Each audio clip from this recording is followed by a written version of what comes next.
feel. Now they may have the ability to have crude touch or general sensation, but that fine sensation, for instance, when a needle sticks them or a thumbtack sticks them, they would lose that sensation. Correct.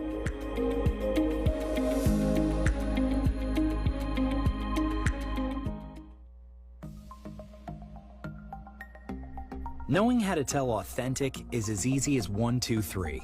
Find it, match it, search it. Step 1. Find the style number on the tag. Step 2. Match the style number inside the jersey with the number on the tag. Step 3. Search it. A quick Google search of the style number will verify the jersey is authentic when the search results match the jersey being searched. Don't be fooled by counterfeit jerseys. Before you buy, remember to find it, match it, search it. Fan Zone, 2 locations nationwide. Center City Mall, Chaguanas and Movietown, Port of Spain. Nationwide delivery available. WESN.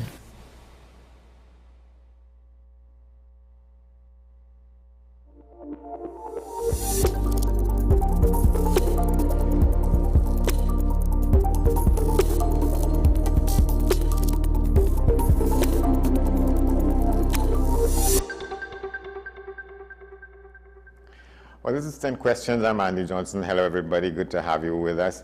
This edition of the program, we're talking about the devastations once again in neighboring Venezuela with the earthquake over the weekend. What has happened and how that affected the life of the people there. Our guest there, Mr. Nigel Cumberbatch, a Trinidad and Tobago-born citizen of Venezuela.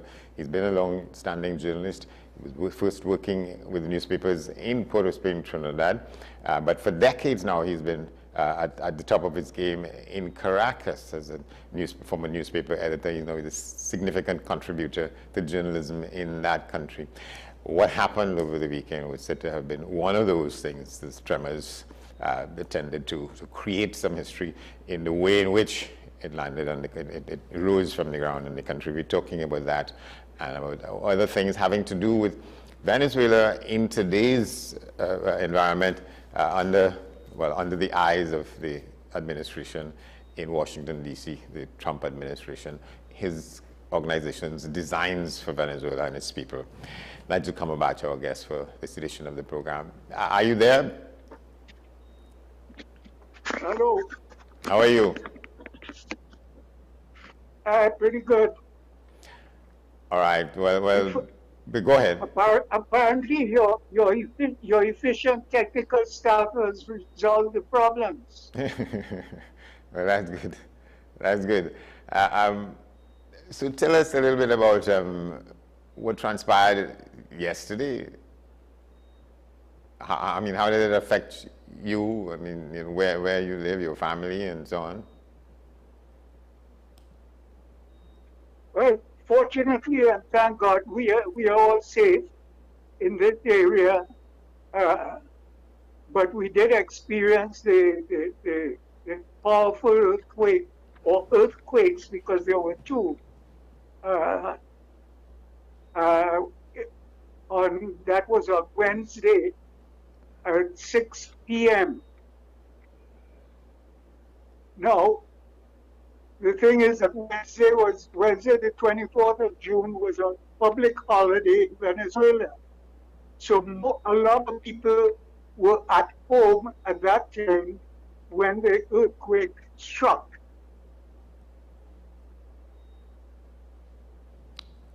And as a result of that, I mean, what is the impact of being at home as opposed to being out? It could have been worse.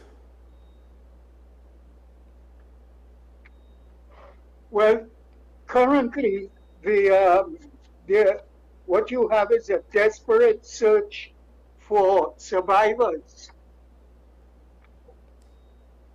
But they have to go through the rubble of hundreds of buildings that collapsed, both in Caracas, in the nearby city of La Guaira, where the devastation is absolutely tragic.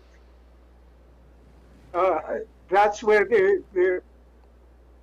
the airport that serves Caracas, Maiquetía, that airport has been closed because of severe damage to the building and the landing strip. So that's even another negative element in this whole situation. According to the official reports that we have so far, there are 235 dead. Now, that figure is going to increase significantly as they go through the rubble. There are something like 60,000 missing people and about 4,500 injured so far. There are rescue teams from the United States, El Salvador, Dominican Republic, who are currently in the country, and they are also assisting in the rescue operations. But that's going to be a very long task, and the longer that people remain under that rubble, you will have the less opportunities to find people alive. So Caracas itself hasn't been hit as badly as some of these outlying areas? Could you repeat that? You're stating. Caracas itself.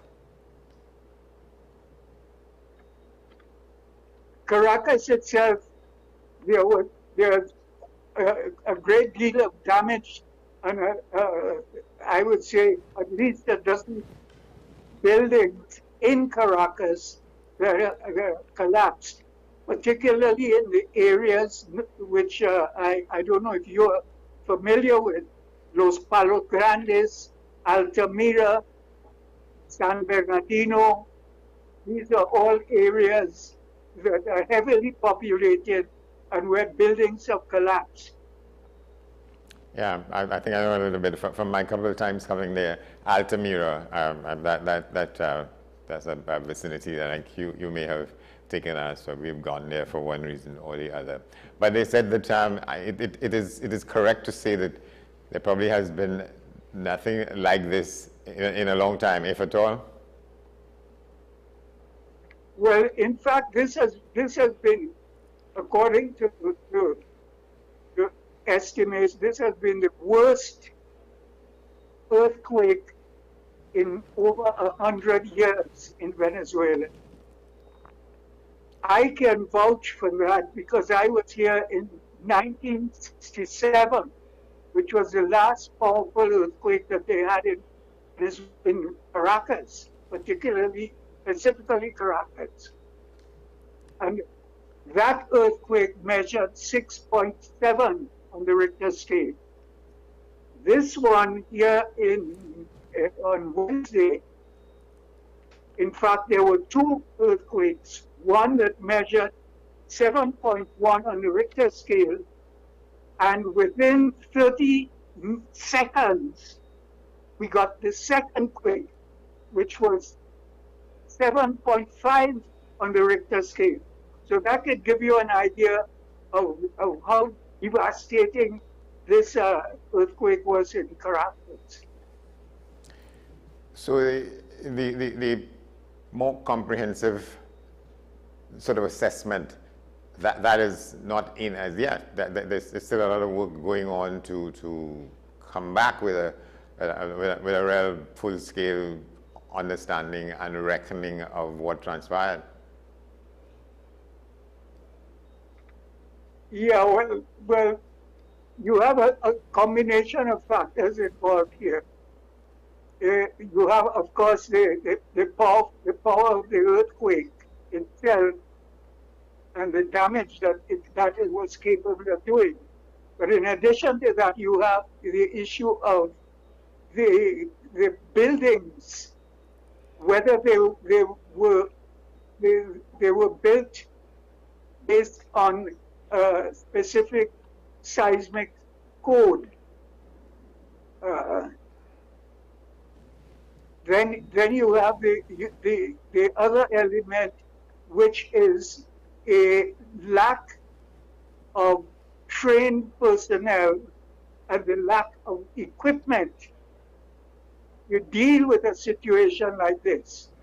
So what do you have? You have in several areas people themselves using rudimentary tools try to go through the rubble to rescue folks. To get to make better checks and to see who may have succumbed in the rubble and who's under there still. And so you're talking about days of work to kind of get a better picture of, in fact, what has happened and the impact of it. Correct? Yeah. What you have now is we are already 48 hours into the situation. We already have had scores of aftershocks, which also weaken those buildings that have been damaged and did not collapse. Then you have the situation with the folks who are trapped in the rubble. As time goes by, the rescue operations to pull these folks out diminish. And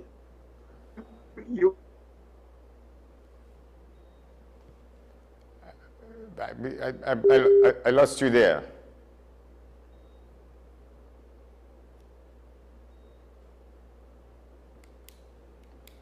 You still there?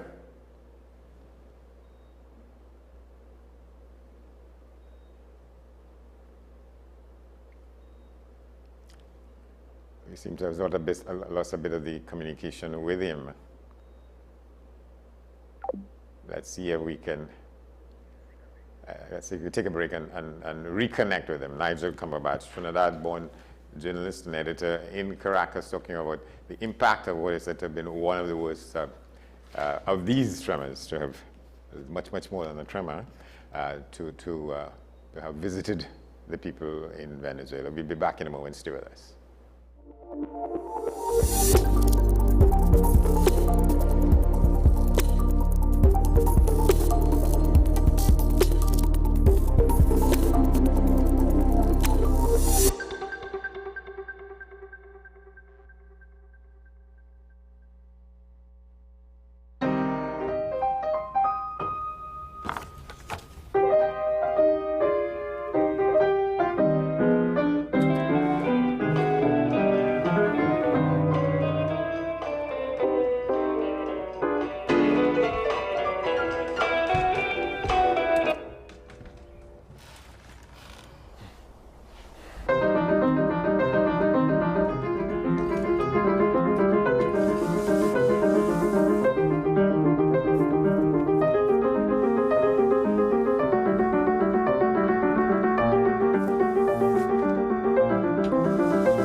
Take some time for yourself or spend some time with the family at Sandy Point Village Hotel. Enjoy our various studio and suite apartments, self-contained with their own kitchenettes and Wi-Fi. We also have our famous 100-foot swimming pool and our beachfront restaurant, The Steak and Lobster Grill. And our location in Crown Point puts us near the center of activity, from the nylon pool to the local nightlife. Call us and make your reservations at 639-8533, 389-2378, or email us at sandypointvillagehotel@gmail.com.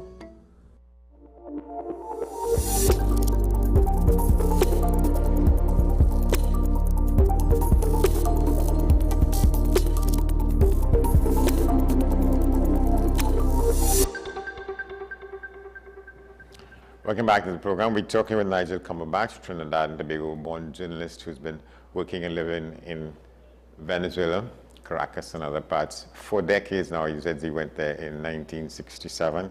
Was it 1967 you said you'd been there? Yeah, the last powerful earthquake, of course you've had earthquakes over the years, but the last powerful earthquake that you had in Caracas was in 1967.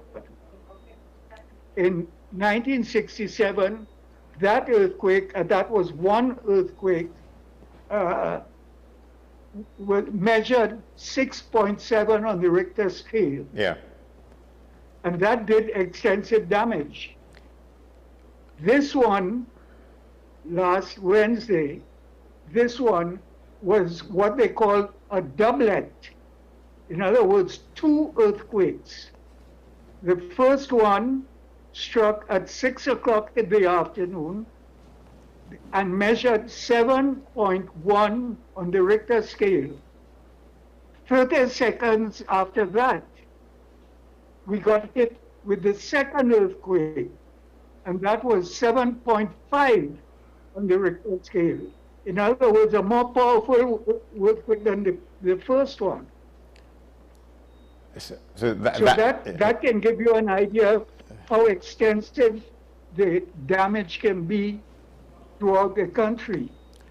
And so far, we are only talking about Caracas and La Guaira, but there are several cities out western Venezuela and eastern Venezuela that also received, were impacted by the shocks.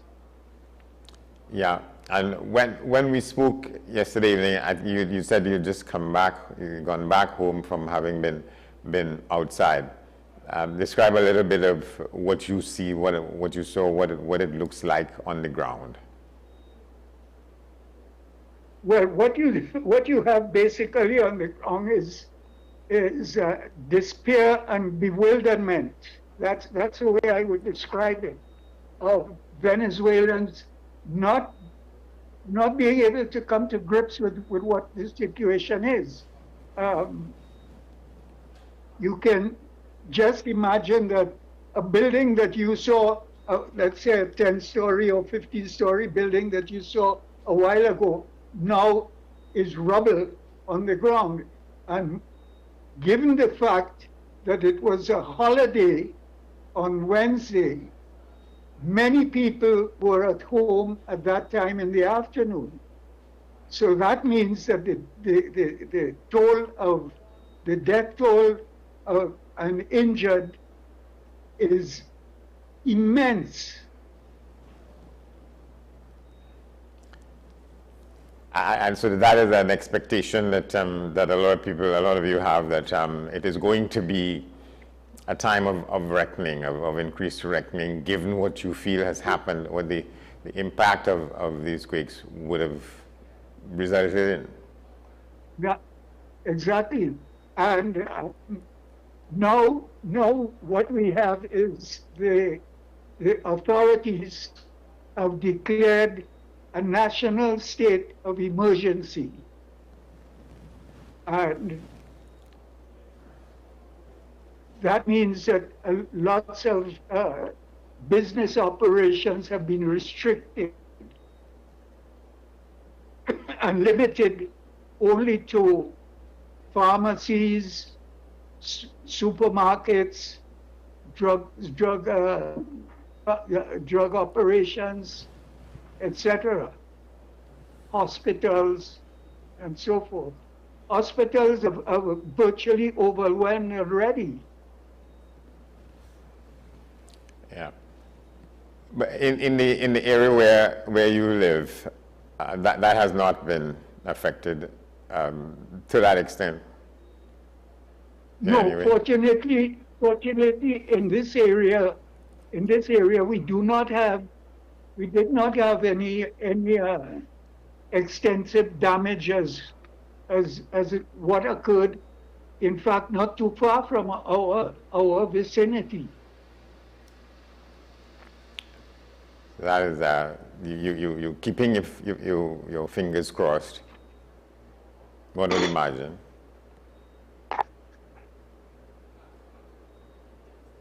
Yeah. Hello? I was saying that you keeping your fingers crossed, or you would have made the sign of the cross a couple of times, you and members of your family, your wife and daughters, for having been sort of allowed to escape this one.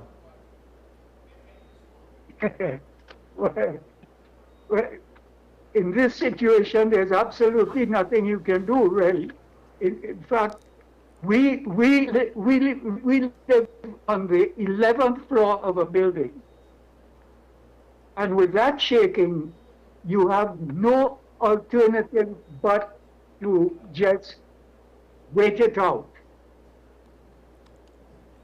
Yeah, and but the impact was not felt so much in the neighborhood where you are. Was that? No, in this area, no. Yeah, but I mean, you would know people in different areas, or the areas where you will have some idea of the force that would have struck in some of the areas around you, right? Yeah, well, for example, yesterday when we went out, we met a friend, and he was in absolute bewilderment, and his story, which is very similar to many stories we have heard, that he lost his home because the building where he lived collapsed, and he lost his wife and children who were at home at the time. So he had absolutely nothing but memories. So, and this type of story, you hear it over and over and over from many, many, many people. So his wife and children got killed. That's what you're saying? Yeah, yeah. The apartment building where he lived just collapsed. And his wife and kids were in the building at that time. Yeah. So on a morning like this, on a day like this, there's a lot of reckoning taking place, and a lot of people still counting the numbers and assessing the impact, whether it is in their neighborhood or across that part of the country generally. That is what is happening as we speak. Basically, that is what is happening. And with the difficulties in the rescue operations, you can just imagine people are just panicking all around these areas. Yeah. And one suspects that it's still too soon to ask about, well, the governments, they can't be just, they could not have been just yet any kind of comprehensive response to what happened yesterday, even though earthquakes. Well, it's still early to get a clear picture on that specific aspect. But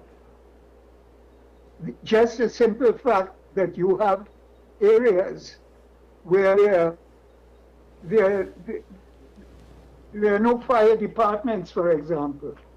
You don't have trained people for these catastrophic situations. You have a lack of equipment. For example, heavy equipment that you need to go through the rubble and things like that. It's my understanding that the U.S. rescue teams, search and rescue teams, they are bringing in heavy equipment and a number of other professional groups to help in the rescue operations here. Yeah, and that is a work in progress. That is a work that is making progress as we speak, one imagines. Exactly, exactly. Yep. And you have had several countries that have pledged aid and assistance, including several, hello? Yes, I'm hearing you. Yeah, including several Caribbean countries. You have France, you have Italy, you have several other Latin American countries. So this is going to be a long journey. One of your two daughters is in Trinidad, as we know. I imagine she might have been frantic trying to reach you all and make an assessment and find out what has taken place, correct? Oh, okay. No, I'm asking your daughter who's in Trinidad. I imagine she has been driven frantic and trying to get a sense from you all the extent to which this impact has hit you or not, right? Yeah. All right. I wanted to ask a little bit about the other thing about what is happening in Venezuela, what I would call the attempt at Americanizing the country. To what extent you can speak to that? The Trump idea that, well, my way of phrasing it is that this appears to be this attempt to make Venezuela a part of U.S. jurisdiction. How are, generally speaking, Venezuelan people responding to that? Well, I think all of that, interestingly, has taken a backseat given the situation with the earthquakes. People are no longer talking about possibly elections and that sort of thing, political issues and so on. All of that has just vanished from public discourse. For the time being.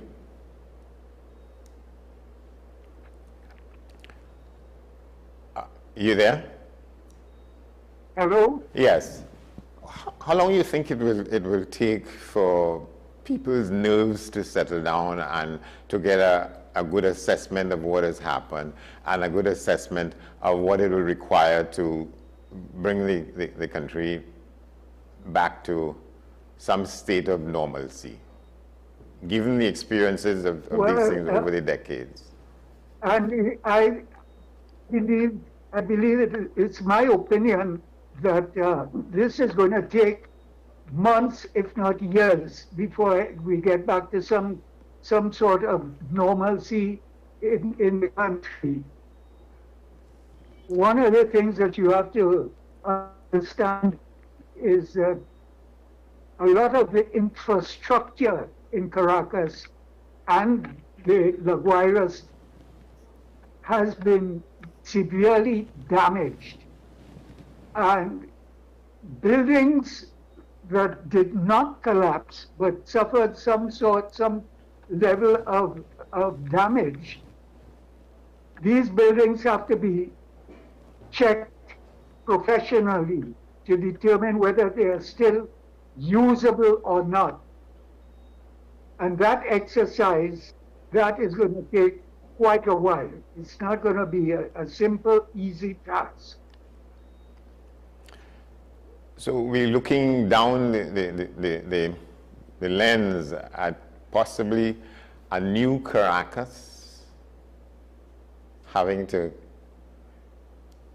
take shape? Well, I don't know if we can talk about a new Caracas, but definitely a lot of the infrastructure has to be restored. And that will take some time. The assessment, for one thing, will take some time, and then that would take some time, and especially in that area known as La Guaira, yes. a city known as La Guaira. Yes, because they were hardest hit. That's the case. They were hardest hit. They were hardest hit. Hardest hit in terms of the buildings that have collapsed. Yeah. So we're talking about some time to come before this hurdle could be seen to have been crossed. Yes, go ahead. Most definitely, it's going to be several months, if not years. I'm glad you make that point, because it will require assistance in many different ways from countries who have a relationship and peoples. It's going to require significant financial assistance and significant professional assistance. Yeah. So for some time, life is not going to be usual, and we're talking years perhaps here, correct?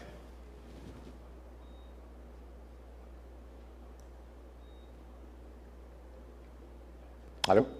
Hello? Yes? Yeah. Yeah, I'm saying we're talking, we're talking years here, right?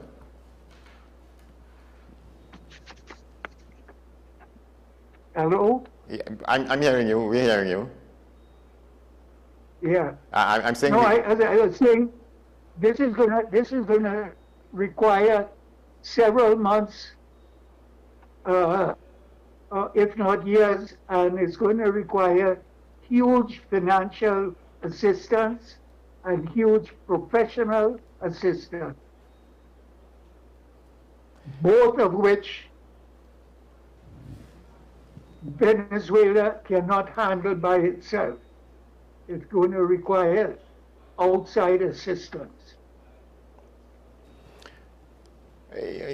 In that respect, I wanted to ask a question or two about let's call it the designs that the President of the United States has on the Venezuelan state, and how do those things get looked at now? And would that mean that his administration will want to ramp up the pace at which he wants to address making, and you could put this in its proper context if what I'm saying is you could put this in its proper context to make... That's a possibility. And bear in mind that the Trump administration is controlling the purse strings of Venezuela. In other words, revenues into Venezuela have to be approved by the Trump administration. So, and that's a situation that the country has been living under for some time now, certainly since the ouster of the president.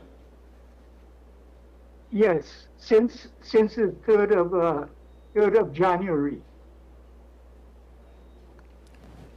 Minus the earthquake, what's the sentiment among Venezuelan nationals about that? I mean, is the country split on it? Are people opposed to it more than they are supportive of it, or is it the other way around? What can you tell us about that?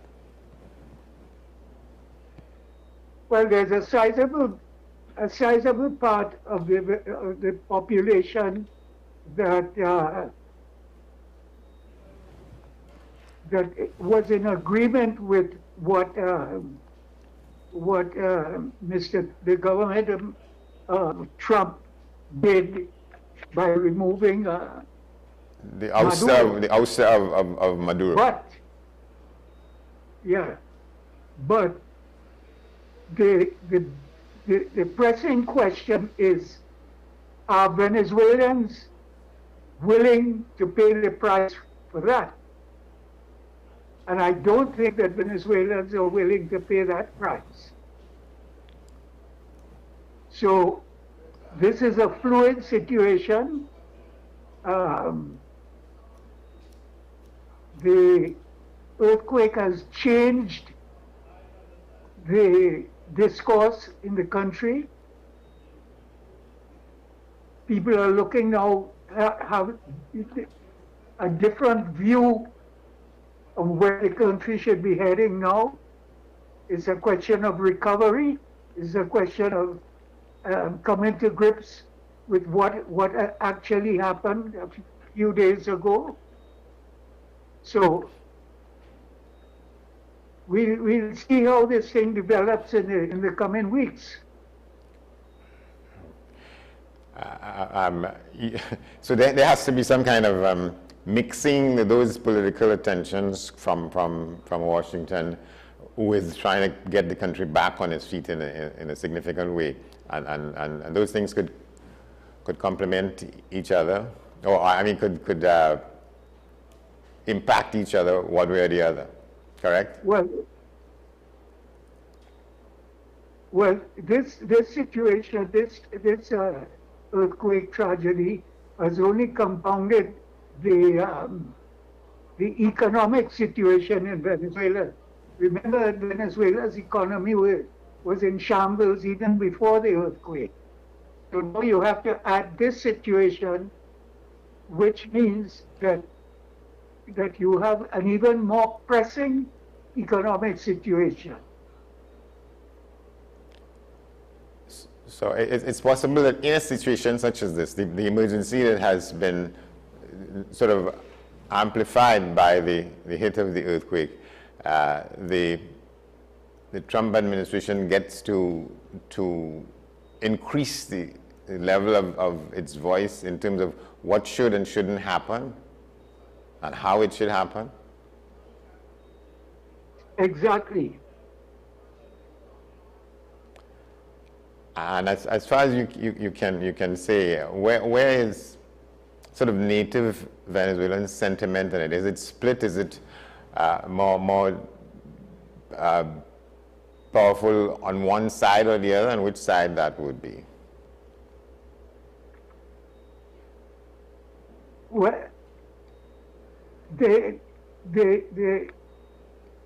whole question of the political environment here in Venezuela is very unfortunate, to say the least, because you have an opposition which is totally splintered. A lot of the opposition leaders are not even in the country, as is the case of Maria Corina Machado. The feeling in general is that there has to be some development pointing in the direction of elections. No, that has not been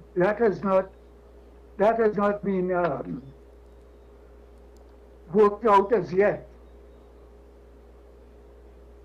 And with this situation at the earthquake, it's very unlikely that is going to happen in any time in the near future. Yeah. When you say they're not in the country at the moment, you mean they happen to be outside, or for whatever reason? No, a lot of them are in either exile or self-exile. So the country is in more. In other words, some have had to fled the country, while others have, just been forced to move to other countries. So the situation with the politics and with the governance in the country, that's a ball of confusion in itself, and that this earthquake has simply added to the problems and the headaches of continued survival? Oh yes, it has only compounded the whole situation. And the ordinary Venezuelan man and woman, to what extent people are divided on which way to go? Or is it in people's imagination, do they really have a say? Well, ever since you had the intervention, the U.S. intervention, there has been let's say, an ease in terms of public discourse. In fact, we have seen recently demonstrations from students, university students, street demonstrations, which has not happened for several years in Venezuela. When you say demonstrations, I mean, so they're promoting one thing or the other? And what would that be?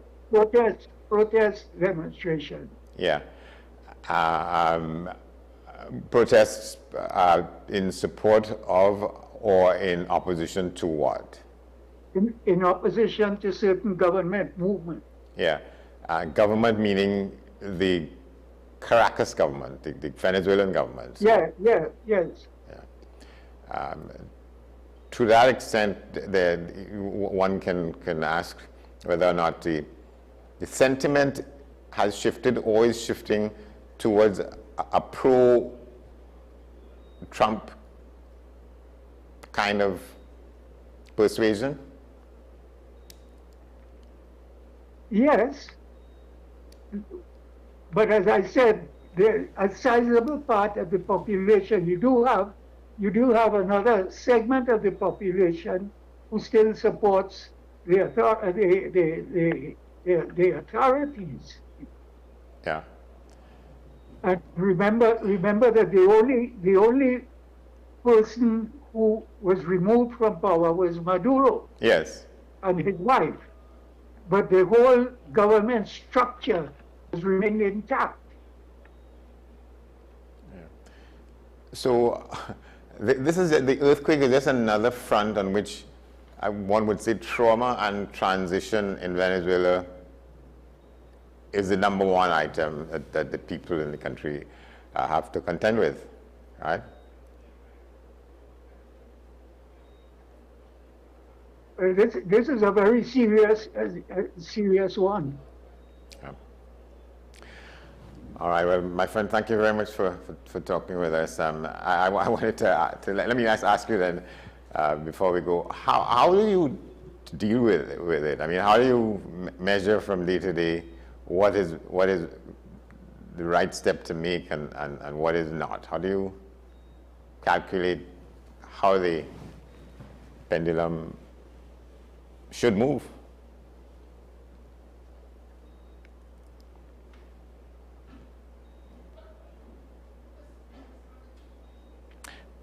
Are you there or we lost you again? It seems as though we lost it. Nigel Cumberbatch, Trinidad and Tobago, well, I can't say citizen. Hello? Yeah, I think we had problems with his. Hello? It's fading and fading. Mm-hmm. But I think I'm just, I'm hearing you now. I was asking, well. Hello? Yes. Yeah. Well, Yeah. The voice levels keep fading and. Yeah. So you, in a situation like this then, as we wrap it up, you taking it one day at a time, and is that the sort of national sentiment, or are there, well, of course there are people who are on either side of the politics, let alone having to now address the damage and the destruction that has taken place? Well, I would suggest that the general feeling is, yes, taking it one day at a time. And for those who have been very severely affected, trying to get their lives together again, you have people who their relatives are missing, so they have to get their lives together. You have those folks that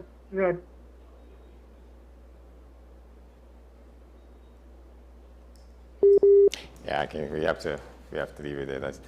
That's a sort of illustration of the difficulties trying to make communications with Venezuela. As we speak, the politics is a matter of its own, but that has been amplified. The stresses on the people in Venezuela have been now amplified by this massive earthquake that has caused the damage that we're talking about here. Nigel Cumberbatch, a former Trinidad and Tobago citizen, while I was, still is, but also a Venezuelan citizen, there since 1967. He says the road ahead has been made that more difficult because of the earthquake over the weekend. This has been 10 Questions. I'm Andy Johnson. Thanks for watching. We'll see you next time.